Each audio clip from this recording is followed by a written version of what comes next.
Idiocracy was sold as a comedy, but it functions more like a warning that people laughed through instead of listening to. When the film came out, its premise felt absurd. A future where intelligence has collapsed, language has degraded, entertainment has replaced thought, and society is run by the loudest, dumbest impulses. It seemed exaggerated, almost cruel in its satire. But satire only works when it stretches reality just enough to reveal what's already there. In hindsight, Idiocracy didn't overshoot, it undershot. The film's most prophetic insight wasn't that people would become stupid, it was that systems would reward short term pleasure over long term thinking. Intelligence didn't vanish in the movie, it simply stopped being selected for. Thoughtfulness had no advantage. Reflection produced no dopamine hit. So it was bred out, culturally rather than genetically. That's the real prophecy. In Idiocracy, language collapses into slogans. Conversations shrink into grunts, catchphrases, and emotional outbursts. Nuance disappears because nuance takes effort. Today we see the same pattern: reduced attention spans, headline level understanding, algorithm driven outrage, and communication optimized for speed rather than meaning. Not because people can't think, but because thinking slowly is punished. The film also nailed something uncomfortable about democracy and consumerism merging into spectacle.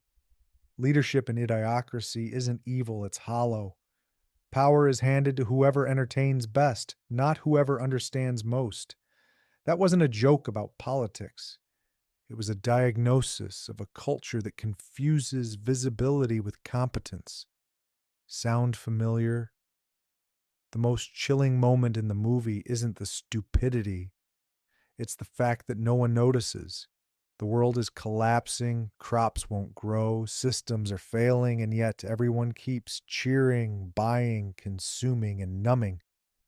Problems are treated with branding instead of understanding. Solutions are replaced by vibes. That's prophetic because it shows how collapse doesn't arrive with drama.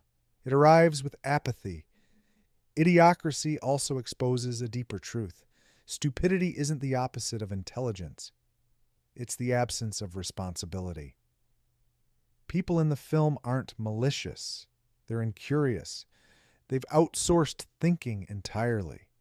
And once a population stops asking why, any answer becomes acceptable. The film's final irony is that the smart character isn't a genius. He's just average.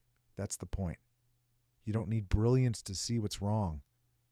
You just need to care enough to look. The bar for competence has dropped so low that basic reasoning feels revolutionary. What Idiocracy really prophesied is not a future of dumb people, but a future of unchecked distraction.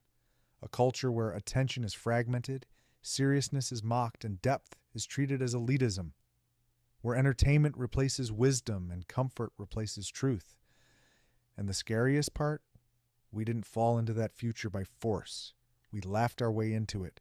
Because when satire stops feeling exaggerated, it stops being funny and starts being a mirror. Humanfluence out.